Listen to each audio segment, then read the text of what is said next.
नमस्कार दोस्तों, story by Rakesh में आपका स्वागत है। और आज की इस वीडियो में हम बात करेंगे HTML इंट्रोडक्शन के बारे में। तो HTML क्या होता है और HTML का एक डॉक्यूमेंट कैसा दिखता है, इसे कैसे यूज किया जाता है, तो ये सारी चीज़ें हम बात करेंगे और इसमें काफ़ी सारी इन्फॉर्मेशंस आपको मिलने वाली हैं, तो काफ़ी इन्फॉर्मेटिव होगी।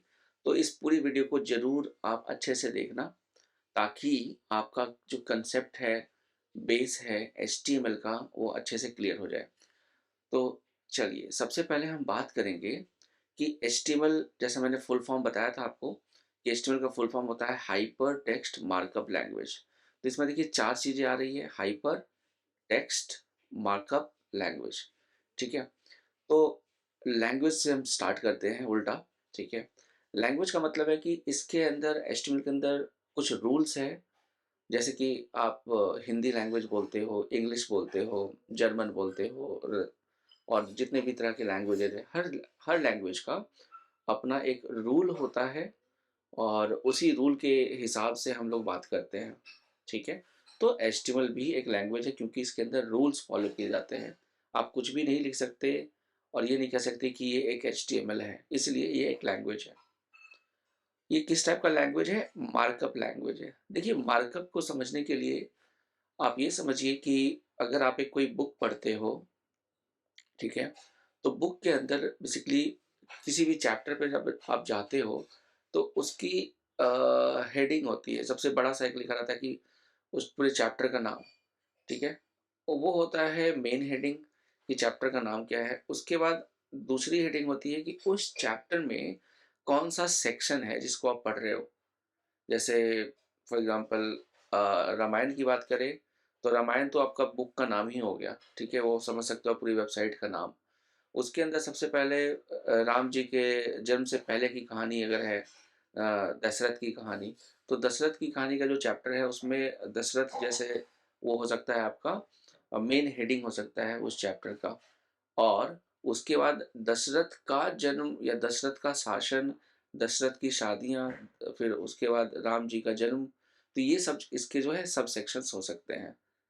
ओके? तो HTML के अंदर बेसिकली पेज को, डॉक्यूमेंट को किस तरीके से बनाना है, उसको किस तरीके से मार्कअप करना है। मार्कअप करना मतलब हेडिंग्स कहाँ होनी है, उसके बाद पैराग्राफ्स होते हैं आपके, कभी भी आप बुक पढ़ते हो तो पैराग्राफ्स कितने होने हैं। कोई पार्टिकुलर टेक्स्ट होता है जो आपको बोल्ड करना होता है, मोटे में लिखते हो, कहीं तिरछा करना होता है, इटैलिक।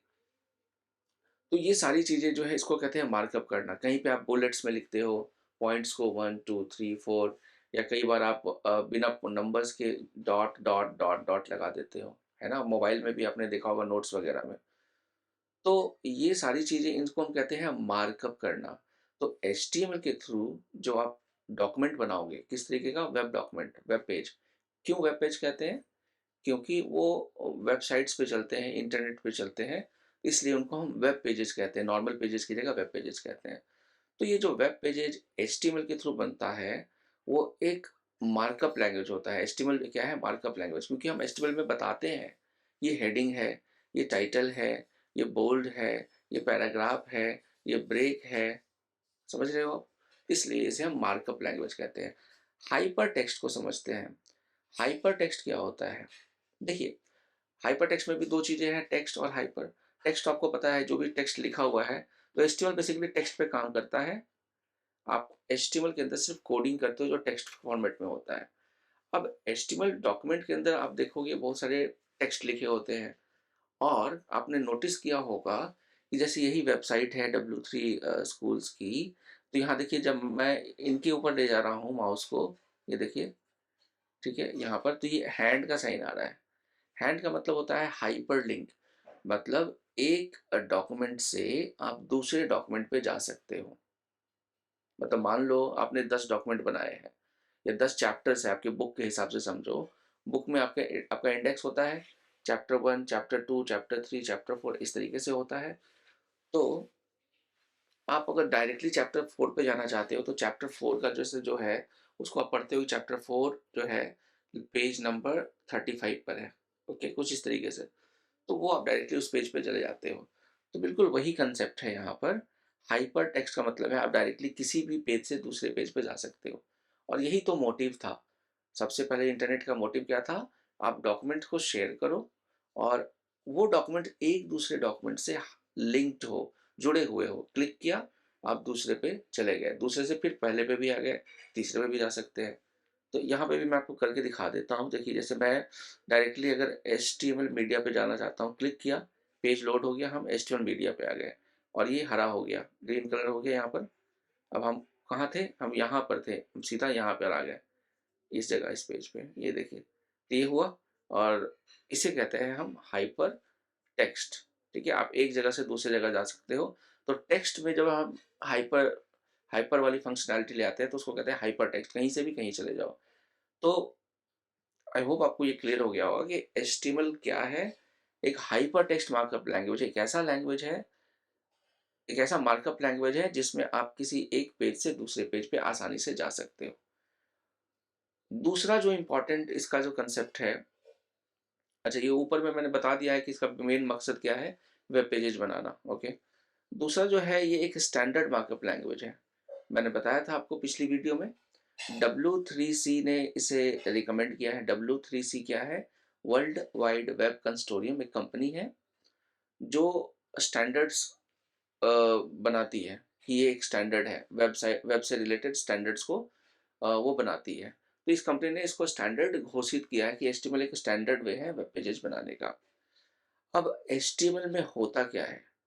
HTML को अगर मैं एक एक HTML के पूरे डॉक्यूमेंट को अगर मैं की बात करूँ, जो यहाँ पर नीचे मैं अभी बताऊँगा अभी, वो पूरा का पूरा जो डॉक्यूमेंट है, उसमें एलिमेंट्स, बहुत सारे एलिमेंट्स होते हैं। मतलब इट इज़, जैसे कि आप बात करो फ्रिज, जैसे घर में आपका फ्रिज होगा, ठीक है? तो फ्रिज के अंदर बहुत सारे अलग-अलग चीज़ें होती हैं, सिर्फ़ फ्रिज एक चीज़ नहीं होता, उसके अंदर छोटे-छोटे आपके पार्ट्स होते हैं। कुछ कहीं पे मशीनरी, वो बटन होता है जिसमें आप टेम्परेचर कम ज़्यादा कर देते हो। अलग-अलग खाने होते हैं, कहीं में आप किसी में आप एक फ्रीज़र होता है जिसमें आप, जिसको आप ज़्यादा ठंडा करना है वो फ्रीज़र में जाता है। नॉर्मल सब्जियाँ नॉर्मल फ्रिज के नीचे बास्केट में जाती है। तो फ्रिज एक एंटिटी ना होके उसमें अलग-अलग कंपोनेंट्स होते हैं, छोटे-छोटे पार्ट्स होते हैं। उसी तरह से HTML के अंदर जो पेज हम बनाते हैं, कोड करते हैं, उसमें एलिमेंट्स होते हैं। क्या होते हैं? एलिमेंट्स। तो देखिए, ये HTML एलिमेंट्स होते हैं। तो बहुत सारे एलिमेंट्स होते हैं। एक HTML डॉक्यूमेंट जब आप उसको रीड करोगे, तो उसमें बहुत सारे क्या होंगे? एलिमेंट्स होंगे। ओके। अब ये जो हम HTML बनाते हैं, वो डिस्प्ले कहाँ किया जाता है? देखिए, जो मैंने ये पेज ओपन किया है, सफारी जैसे आपको ये दिख रहा है, ओके? तो सफारी एक ब्राउज़र है, ठीक है? ब्राउज़र क्या होता है? एक सॉफ्टवेयर होता है जो आपके HTML पेज को डिस्प्ले करता है अपने ब्राउज़र के अंदर, ठीक है? तो ब्राउज़र एक सॉफ्टवेयर है, अपने सॉफ्टवेयर के अंदर HTML पेज को रीड करता है और डिस्प्ले करता है। तो जब वो HTML रीड करता है, तो वो देखता है कि आपने HTML में क्या लिखा है। जैसे वो देखता है कि क्या आपने उसको हेडिंग लिखा है, या वो देखता है कि आपने उसको पैराग्राफ लिखा है, या देखता है क्या उसने आपने उसको हाइपरलिंक किया कि इस पे क्लिक करो तो कहीं और चले जाओ। तो वो आपके कोडिंग को, HTML की कोडिंग को ब्राउज़र रीड करके आपको वैसा डिस्प्ले कर देता है। जैसे कि आप एक होटल में जाते हो, होटल में जाके आप ऑर्डर देते हो कि मुझे डोसा खाना है, इडली खाना है, और जो आप ऑर्डर देते हो वैसा बन के आपको मिल जाता है। स्पाइसी बनाना है, नॉर्मल बनाना है, प्याज़ कम रखना है, ज़्यादा रखना है। तो उसी तरीके से ब्राउज़र एक तरह का, आप समझ लो कि वो आपके कोड को एक्सेप्ट करता है, आपके ऑर्डर को लेता है, और जैसा आपने ऑर्डर दिया है, जैसा आपने HTML का कोड लिखा है, वैसा ही आउटपुट आपको वो अपने सॉफ्टवेयर, मतलब ब्राउज़र पे दिखा देता है।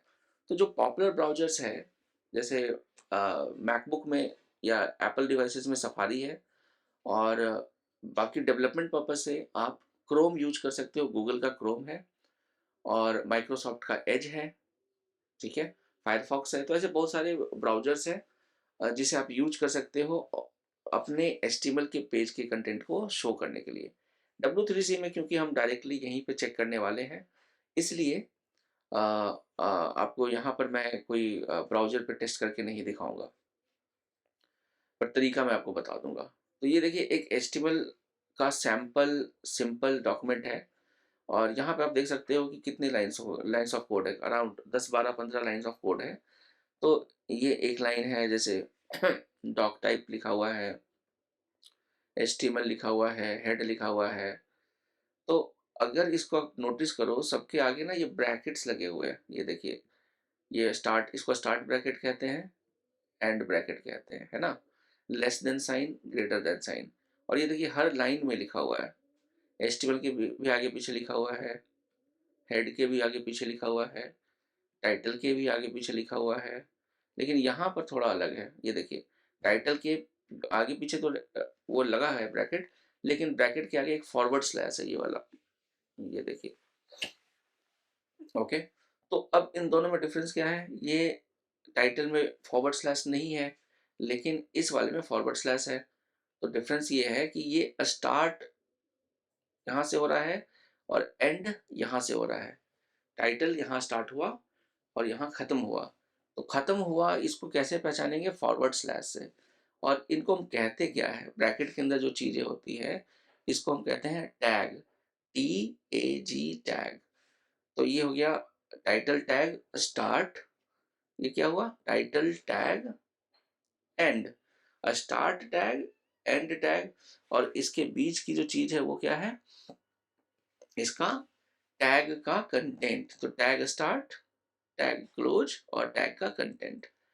और ये आप नोटिस करो, यहाँ पे हेड भी बंद हो गया। तो मतलब हेड, ये हेड जो है, इस हेड टैग के स्टार्ट से एंड के बीच में हम दूसरे टैग्स भी यूज कर रहे हैं। मतलब एक टैग के अंदर आप दूसरे टैग को भी मिक्स कर सकते हो। ओके, लेकिन अगेन उसके भी रूल्स हैं। ऐसा नहीं है कि नीचे जो ये H1 टैग है उसको हम हेड के हेड टैग के अंदर डाल दें। तो उसके कुछ रूल्स हैं, वो धीरे धीरे आप सीख जाओगे, मैं बताऊंगा। तो यहाँ पर देखिए डॉक टाइप हुआ, HTML यहाँ स्टार्ट हुआ, HTML यहाँ पर ख़त्म हुआ। मतलब ये पूरा का पूरा जो है यहाँ से यहाँ तक, ये किसका? HTML का पार्ट है। ओके, अब HTML के अंदर दो सेक्शंस हैं। ठीक है, पहला मेन सेक्शन है हेड, देखिए ये हेड है, हेड के अंदर आपका टाइटल आता है। और दूसरा जो मेन सेक्शन है वो है बॉडी। बॉडी वो सेक्शन है जो आपको डिस्प्ले हो रहा है, मतलब यहाँ से लेकर जो वाइट सेक्शन दिख रहा है ना, यहाँ यहाँ से लेकर यहाँ तक। ओके, तो ये पूरा जो पेज है वो आपका बॉडी टैग है। बॉडी टैग के अंदर वाला कंटेंट है। और इस बॉडी टैग के अंदर हमने दो चीज़ें सिर्फ लिखी है, मतलब कि हमें डिस्प्ले क्या होगा? सिर्फ दो चीज़ें, H1 और P। H1 का मतलब होता है हेडिंग 1। अब देखिए हेडिंग का मतलब है जो मैंने आपको बताया ना, बुक के अंदर जो मेन हेडिंग होती है। चलिए इसको ट्राई भी कर लेते हैं। ये देखिए हेडिंग बड़ा सा दिख रहा है आपको, पैराग्राफ छोटा दिख रहा है। तो कुछ इस तरीके से आपका HTML होता है। अब मैं इसको मान लो मल्टीपल कॉपी कर लेता हूँ। ओके, तो ये कंट्रोल सी। अब यहाँ पे मैं देखिए 3-4 पैराग्राफ, ऐसे पैराग्राफ्स बना देता हूँ। ठीक है, यहाँ मैंने कोड लिखा, रन पे क्लिक कर देता हूँ। तो ये देखिए मल्टीपल पैराग्राफ्स आपके बन गए। तो यहाँ नोटिस करोगे पैराग्राफ के बीच में आपका स्पेस आ जाता है। तो ये पैराग्राफ टैग क्या बता रहा है कि हम पैराग्राफ हैं और हमारे बीच में एक पैरा, हमारा पैराग्राफ खत्म होगा उसके बीच में, उसके बाद एक स्पेस दे दो। ठीक है, तो यहाँ पे अगर मैं नॉर्मल टेक्स्ट लिखता हूँ तो देखते हैं इसका आउटपुट क्या आता है। देखिए, तो इस पैराग्राफ के बाद इसको मैं डबल क्लिक कर रहा हूँ, देखिए ये इतना एरिया सिलेक्टेड है और नीचे में एक स्पेस एक्स्ट्रा लग रहा है। मतलब ये पैराग्राफ बता रहा है ब्राउज़र को कि भाई मैं पैराग्राफ हूँ, तो मेरे नीचे आप थोड़ा एक्स्ट्रा स्पेस डाल दो, ताकि मेरे बाद कोई भी कंटेंट आता है तो वो कंटेंट और मेरे बीच में स्पेस हो, तभी तो मैं पैराग्राफ हूँ। तो ये कुछ ऐसा आपका HTML का डॉक्यूमेंट है। इसे मैं बंद कर देता हूँ। और अब इस एग्जांपल को W3 स्कूल के स्टाइल में भी समझ लेते हैं। देखिए पहली जो लाइन है वो है डॉक टाइप HTML। अब डॉक टाइप देखिए बहुत ही सिंपल है, इसमें एक एक्सक्लेमेशन मार्क है। और डॉक टाइप का मतलब होता है डॉक्यूमेंट टाइप। और डॉक टाइप HTML का मतलब है कि ये जो डॉक्यूमेंट है HTML5 है। अब आप बोलोगे यहाँ 5 तो नहीं लिखा हुआ है, तो देखिए HTML5 के लिए डॉक टाइप हम लिखते हैं, लेकिन HTML4 भी था, 3 भी था, ठीक है, फिर HTML स्टार्ट भी हुआ था, तो उनके डॉक टाइप कैसे होते थे? तो वो चीज़ हम यहाँ पर आपको मैं बता देता हूँ कि जो डॉक टाइप है वो कैसे होते थे पहले। तो डॉक टाइप HTML4 का मैं आपको बता देता हूँ, ठीक है। तो ये देखिए डॉक टाइप HTML4 में किस तरीके का होता था, ये देखिए। अगर आपको ये मैं हाईलाइट कर देता हूँ, तो यहाँ पर लिखते थे हम डॉक टाइप HTML पब्लिक ब्ला ब्ला ब्ला डॉट DTD। DTD होता है डॉक्यूमेंट टाइप डेफिनेशन। तो ये पूरा का पूरा आपको लाइन लिखना पड़ता था जब आप HTML4 यूज करते थे। लेकिन आज की डेट में HTML5 स्टैंडर्ड है और इस कारण से हम इतनी फालतू ये एक्स्ट्रा जो लाइंस ऑफ कोड है हमें लिखने की ज़रूरत नहीं पड़ती और ऑटोमेटिकली जो ब्राउज़र से समझ लेते हैं सिर्फ डॉक टाइप HTML देखकर कि ये एक HTML5 का डॉक्यूमेंट है। आई होप आपको वीडियो क्लियर हो।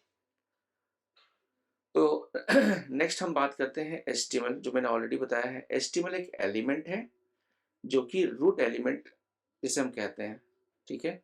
तो HTML आपका मेन मेन एलिमेंट है क्योंकि जो स्टार्टिंग जो हो रही है आपकी डॉक टाइप तो डॉक्यूमेंट टाइप है, लेकिन मेन आपका एलिमेंट है HTML, ठीक है। उसके बाद जो है आपका हेड एलिमेंट है। उसके अंदर क्या मैंने बताया आपको कि हर चीज़ नहीं होती, जैसे टाइटल हो सकता है। तो हेड के अंदर बेसिकली मेटा इन्फॉर्मेशन होती है। मेटा का मतलब क्या होता है? Information about the document. तो जैसे टाइटल, तो टाइटल की अगर मैं बात करूं तो आपके हर पेज का ना एक टाइटल होता है। जैसे मेरा माउस आप चेक करो, ये देखो यहाँ लिखा है HTML4 डॉक्यूमेंट टाइप डेफिनेशन, जो मैंने ओपन किया था। तो ये पूरे पेज का जो मेन टाइटल है, आप इसको कह सकते हो पेज का टाइटल में, तो या तो चैप्टर से समझ सकते हो अगर आप चैप्टर पढ़ रहे हो बुक के अंदर, तो उस चैप्टर का नाम आप यहाँ पे हर मतलब कहीं पे भी आप रहो आपको पता रहेगा कि कौन से चैप्टर में हो। उसी तरीके से अगर मैं HTML वाले W3 स्कूल्स की वेबसाइट पे देखूँ, इंट्रोडक्शन टू HTML हम पढ़ रहे हैं और यहाँ ये क्लिक भी है, सिलेक्टेड भी है और ये this is called the title, ठीक है। तो टाइटल होता है आपके हेड के अंदर। अब टाइटल के साथ साथ आप देखोगे एक छोटा सा आइकन भी दिख रहा है, उसे हम कहते हैं फैब आइकन, ठीक है, फेवरेट आइकन। वो फैब आइकन भी हम हेड टैग के अंदर ही उसका कोड करते हैं। यहाँ पे नहीं किया गया है, अभी बेसिक हम पढ़ रहे हैं, वो मैं आपको आगे वीडियो में बताऊंगा। तो HTML एलिमेंट समझ में आ गया, हेड भी आ गया। टाइटल क्या स्पेसिफाई करता है? आपके पेज का टाइटल। बॉडी वो एलिमेंट है जिसके अंदर पूरा का पूरा आप जो पेज पे डिस्प्ले करना चाहते हो उसका वो कंटेनर आप कह सकते हो, विजिबल कंटेनर, ठीक है, जिसमें headings, paragraphs, images, hyperlinks, tables, बहुत सारी चीज़ें जो हम पढ़ेंगे वो सारा का सारा वो आपके बॉडी टैग के अंदर ही आएगा। उसके बाद ये दो चीज़ें बेसिक, H1 का मतलब है लार्ज हेडिंग, ओके, और P का मतलब है, अब लार्ज हेडिंग छोटा हेडिंग्स क्या होते हैं, H1 के बाद H2 H3 H4 ऐसे होता है, वो मैं आने वाली वीडियो में आपको एक एग्जाम्पल भी करके बताऊंगा। नेक्स्ट P है पैराग्राफ टैग, पैराग्राफ एलिमेंट। तो इतनी सारी चीज़ें आपको क्लियर हो गई है, ओके।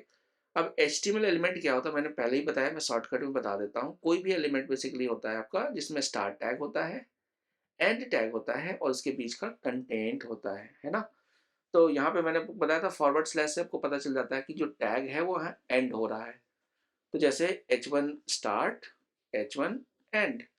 ब्राउज़र इसको कैसे देखेगा कि भाई H1 स्टार्ट और एंड के बीच में जो भी हम लिखते हैं उसको क्या बनाना है, हेडिंग 1 बना देना है।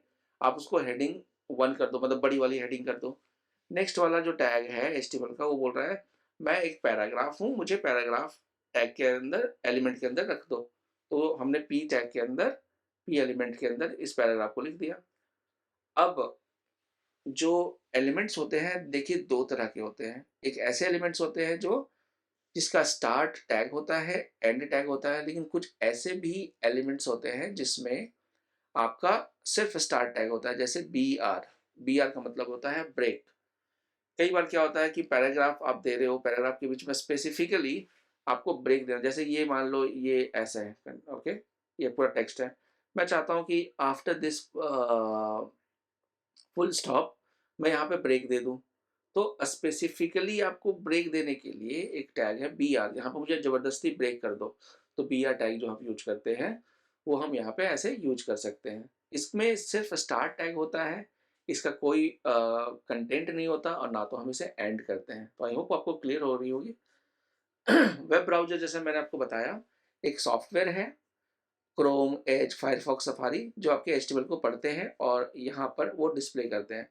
तो देखिए यहाँ पर आप अपने कंप्यूटर में डायरेक्टली सी ड्राइव के अंदर या कहीं डेस्कटॉप के अंदर अगर आप index.html बना रहे हो और उसके अंदर कोडिंग करते हो नोटपैड या जहाँ भी, तो आपका पेज कुछ इस तरीके से डिस्प्ले होता है। और जैसा मैंने आपको बताया, ये देखिए बहुत ही आसान तरीके से पेज के स्ट्रक्चर को इन्होंने समझाया है। यहाँ एचटीएमएल हो गया, एचटीएमएल ये स्टार्ट हो गया, ये एंड हो गया एचटीएमएल एलिमेंट। इसके अंदर दो पार्ट्स जो मैंने आपको बताया, हेड और बॉडी। हेड के अंदर टाइटल आ गया, बॉडी के अंदर वाइट इसलिए इसको किया है क्योंकि वाइट वो एरिया है जो आपको पेज पे डिस्प्ले हो रहा है, और बाकी जो टैग्स है जो हमने लिखा है एलिमेंट्स है वो डिस्प्ले नहीं होते यूजर को, ठीक है। और ये तो इस तरीके से ये हमारा एचटीएमएल का इंट्रोडक्शन ओवरऑल कंप्लीट हो गया। एचटीएमएल हिस्ट्री के बारे में हम थोड़ा बात कर लेते हैं। देखिए एचटीएमएल हिस्ट्री जानना आपको बहुत ज़रूरी है कि ये एचटीएमएल आप जो सीख रहे हो बेसिकली कब इन्वेंट किया गया। और देखिए एचटीएमएल बेसिकली डब्ल्यू के लिए बनाया गया। डब्ल्यू का मतलब है वर्ल्ड वाइड वेब। इंटरनेट पे ही हम एचटीएमएल को रन करते हैं। आपका जो एचटीएमएल है आपने जो एचटीएमएल बनाया है वो पेज आप पब्लिकली लोगों तक पहुंचा सकते हो। जैसे W3 स्कूल्स ने वेबसाइट बनाई पहले, उसको होस्ट किया जाता है और होस्ट करने के बाद आपके लिए अवेलेबल होता है पूरे इंटरनेट पे। तो ये वेबसाइट हो सकता है किसी दूसरी कंट्री में बनाई गई हो, लेकिन हम इंडिया से भी इसे एक्सेस कर पा रहे हैं। तो अब हिस्ट्री की बात करें तो 1989 पहला समय था, आज से 25 साल के आसपास हो गए होंगे। टिम बर्नर्स ली ने डब्ल्यू को इन्वेंट किया और उसके 2 साल के बाद उन्होंने एक लैंग्वेज भी बना दी जिसके अंदर हम डॉक्यूमेंट्स बना के एक दूसरे से लिंक करके लोगों को दिखा सकते थे। तो टिम बर्नर्स ली ने एचटीएमएल को इन्वेंट किया 1991।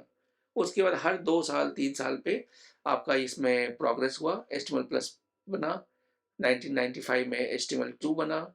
और इम्पॉर्टेंट है 1997 का समय, जब W3C जो कंपनी है वर्ल्ड वाइड वेब कंसोर्टियम जो रिकमेंड करती है स्टैंडर्ड्स को, उसने HTML 3.2 को स्टैंडर्डाइज्ड कर दिया। उसके बाद HTML4 आया, 4 के बाद 5 उस टाइम नहीं आया और XHTML आ गया। XHTML क्या है? Extensible HTML। ये भी हम आगे आने वाली वीडियो में पढ़ेंगे। वहाँ पर HTML को स्ट्रिक्ट कर दिया गया। स्ट्रिक्ट कर दिया गया। जैसे अभी क्या था कि जब HTML आया था तो जो स्टार्ट टैग और एंड टैग थे उसमें आप कैपिटल भी कर सकते थे, स्मॉल भी कर सकते थे, केस सेंसिटिव नहीं था। लेकिन XHTML ने उसको केस सेंसिटिव कर दिया कि भाई अगर आपने XHTML लिखना है तो बिल्कुल रूल्स स्ट्रिक्टली फॉलो करने पड़ेंगे, नहीं तो हम एरर आपको बता देंगे। इसके बाद देखिए 2000 के बाद 2008 तक थोड़ी सी शांति हो गई और कुछ कन्फ्लिक्ट्स थे। तो वहाँ पर वॉट वर्किंग ग्रुप ने फर्स्ट ड्राफ्ट बनाया HTML5 में। HTML5 का फर्स्ट ड्राफ्ट बना 2008 में। 2012 में ये एक लिविंग स्टैंडर्ड घोषित कर दिया गया और W3C ने इसको रिकमेंड किया 2014 में। तो 2014 में HTML5 को रिकमेंड किया गया। अभी का जो लेटेस्ट वर्जन है वो है HTML5.2। Okay, so I hope this video is clear. और ये HTML हिस्ट्री हो, चाहे HTML का पेज स्ट्रक्चर हो, ब्राउजर्स क्या होते हैं, एलिमेंट क्या होता है, HTML पेज में बहुत सारे एलिमेंट्स होते हैं, डॉक टाइप क्या होता है, और HTML बेसिकली HTML क्यों कहा जाता है, ये सारी की सारी चीज़ें आई होप आपको क्लियर हो गई होगी इस वीडियो में। तो वीडियो पसंद आई हो तो आप मेरे से ज़्यादा समझदार हो और चैनल को आप सब्सक्राइब ज़रूर कीजिए ताकि मुझे सपोर्ट मिले। और मिलता हूँ अगली वीडियो में दोस्तों HTML एडिटर्स वाले चैप्टर के साथ। Thank you very much.